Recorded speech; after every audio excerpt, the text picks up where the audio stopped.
વિશ્વાસ સાથે અને જે દિવસે અતિ ભારે આ વરસાદ કમોસમી વરસાદ જેવો ચાલુ થયો એવું જ મુખ્યમંત્રીશ્રીએ બધા જ મંત્રીશ્રીઓને તાત્કાલિક પોતપોતાના વિસ્તારમાં જવાની સૂચના આપી અને આજે બી વહેલી સવારે કાલે ખૂબ લાંબી અને આ બેઠકોમાં કઈ રીતે વધુમાં વધુ તમારા લોકોને સહયોગ કરી શકાય, તાત્કાલિક મદદ વધુમાં વધુ કઈ રીતે પહોંચાડી શકાય તે માટે કામગીરી ચાલુ છે અને પોઝિટિવલી કામગીરી ચાલુ છે. આ નુકસાનને આવા સમયે આ દુઃખ તો જેને ખોયું છે એ જ સમજી શકે. બરાબર છે. એ દુઃખ હું તમારું સમજી શકું, પરંતુ હમણાં આપણે હિંમત રાખીને ઝડપથી સિસ્ટમ જે કામગીરી કરી રહી છે અને તમારો જે સહયોગ છે એ સહયોગ જોડે આ તકલીફમાંથી આપણે કઈ રીતે બહાર નીકળાય એની ચિંતા સરકાર દ્વારા, મુખ્યમંત્રીશ્રી દ્વારા ખૂબ ગંભીરતાપૂર્વક ચાલી રહી અને દરેક વખતે સરકાર, તમે ભૂપેન્દ્રભાઈ પટેલ દ્વારા તમે જુઓ તો જ્યાં તકલીફ આવી છે ત્યાં ક્યારેય એવું નથી થયું કે કોઈને ના પહોંચે, ના મળે, બધાને જ કઈ રીતે મદદ કરી શકાય તે પ્રકારનો પ્રયાસ કર્યો છે અને આ વખતે બી આ જ પ્રમાણે આપણું કામગીરી ચાલુ છે. બીજું કે અમુક ખેડૂતોએ મને હમણાં કહ્યું કે જે નહેરની કામગીરી જે છે એ તમારે આ પાક તો નિષ્ફળ ગયો કારણ કે અતિવૃષ્ટિના કારણે સંદેશ નીચે રહેવા લોકો તમારી જોડે વાત કરી એ લોકો એમનું કામ છે.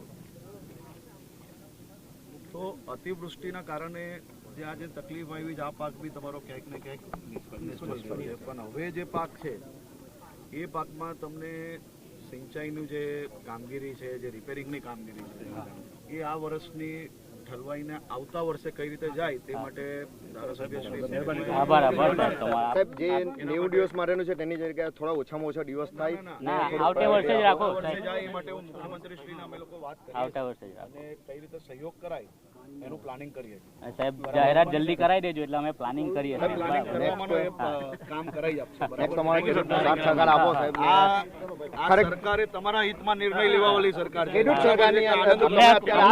કોન્ફિડન્સ છે સાહેબ તમારી. તમે જો રહ્યો છો બસ અમને તમારી કામગીરી અમને ગર્વ છે. ભયંકર તકલીફ છે સાહેબ. ખેડૂતોની સાથે તમે આજે રહ્યા ને અમારા એ બદલ ખરેખર તમારો બી ખૂબ ખૂબ આભાર. જવાબદારી છે. ચલો આબા જઈ જાઓ મોટા ભાઈ, તમે આબા જઈ જાઓ, આબા જઈ જાઓ, આબા જઈ જાઓ. સાહેબ ઇન્ટરવ્યુ આગળ આગળ આગળ આગળ.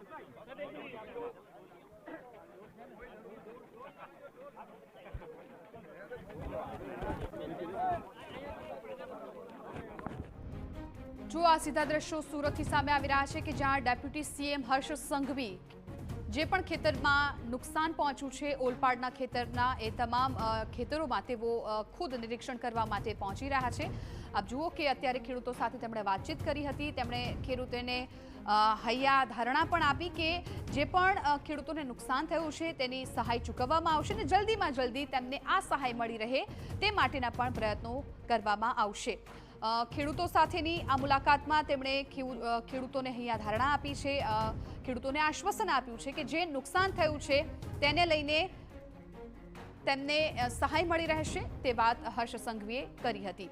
મહત્વપૂર્ણ છે કે આ વખતે જે પ્રકારે કમોસમી કહેર પણ અત્યારે વરસી રહ્યો છે ને એ પહેલા પણ જે વરસાદી માહોલ જામ્યો હતો તેને લઈને ખેડૂતોના પાકમાં મોટા પ્રમાણમાં નુકસાન થયું છે, જેને લઈ ખેડૂતો ખૂબ ચિંતિત હતા. સતત સરકાર પાસે તેઓ મદદની માંગ કરી રહ્યા હતા કેમ કે આ વખતે તેમને મોટો આર્થિક ફટકો સહન કરવાનો વારો આવ્યો છે. એ જ વચ્ચે ડેપ્યુટી સીએમ હર્ષ સંઘવી કે જેમણે ખેતરની મુલાકાત લીધી હતી, ખેડૂતો સાથે વાત કરી હતી, પાક હાથમાં લઈને તેમણે નિરીક્ષણ કર્યું કે પાકમાં કઈ પ્રકારનું નુકસાન થયું છે, કેટલું નુકસાન થયું.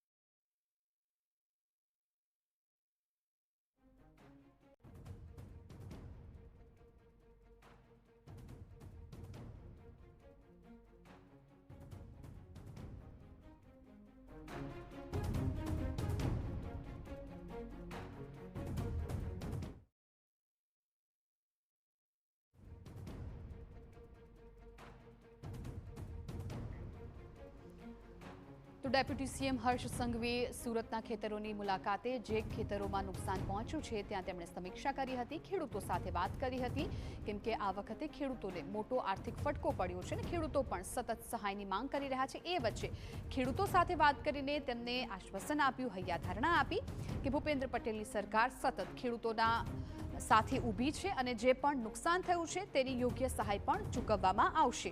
સાથે જ કહ્યું કે તેમનું જે ખેડૂતોનું દુઃખ છે એ તેઓ સમજી રહ્યા છે અને હવે ભૂપેન્દ્ર પટેલની સરકાર છે એ આગળ જતા જે પણ નુકસાન થયું છે તેને લઈને જેટલું જલ્દી બને તેટલી સહાય ખેડૂતો સુધી પહોંચાડશે। એ સમયના દ્રશ્યો પણ આપ જુઓ કે જ્યારે ડેપ્યુટી સીએમએ પાકને હાથમાં લઈને નિરીક્ષણ કર્યું, કેમ કે એક ખેતરની વાત નથી, ગુજરાતના મોટાભાગના જિલ્લાઓમાં આ જ પ્રકારની સ્થિતિ છે, કેમ કે આખા વર્ષ દરમિયાન ખેડૂતો જે મહેનત કરતા હોય છે એ મહેનતનું ફળ જ્યારે તેમને મળવાનો સમય હતો એ જ સમયે કમોસમીનો કહેર વરસ્યો અને ખેડૂતોની આખી મહેનત પાણીમાં ફરી ગઈ।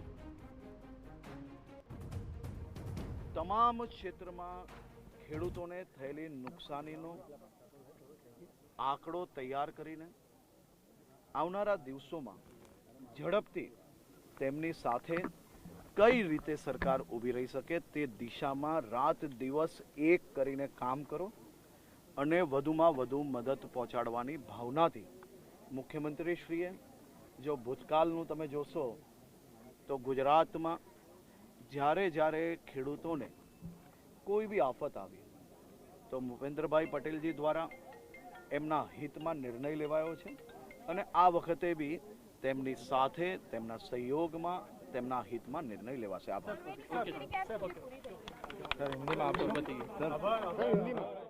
ખેડૂતોની મદદ કરી શકાય તે માટે કામગીરી ચાલુ છે। આગામી દિવસોમાં ખેડૂતોના હિતમાં નિર્ણય લેવામાં આવશે। તેમણે કહ્યું કે ખેડૂતોનું દુઃખ સરકાર સમજી શકે છે, ખેડૂતોના હિતમાં નિર્ણય લેનારી જ આ સરકાર છે અને આગામી સમયમાં ખેડૂતોના હિતમાં નિર્ણય લેવામાં આવશે। ડેપ્યુટી સીએમ હર્ષ સંઘવી કે જેઓ ખેતરે પહોંચ્યા હતા કે જ્યાં તેમણે જે પણ નુકસાનગ્રસ્ત વિસ્તાર છે, ખેતરો છે, ત્યાં મુલાકાત કરી હતી, ખાસ તો તેમણે ખેડૂતો સાથે પણ વાત કરી હતી। એ સમયના દ્રશ્યો પણ આપ જુઓ કે જ્યાં તેઓ સેલુડ ગામે પહોંચ્યા હતા, ખેડૂતો સાથે તેમણે મુલાકાત કરી હતી અને જે નુકસાન થયું છે એ નુકસાનની સમીક્ષા ખુદ ડેપ્યુટી સીએમ પોતે ત્યાં પહોંચીને કરી હતી।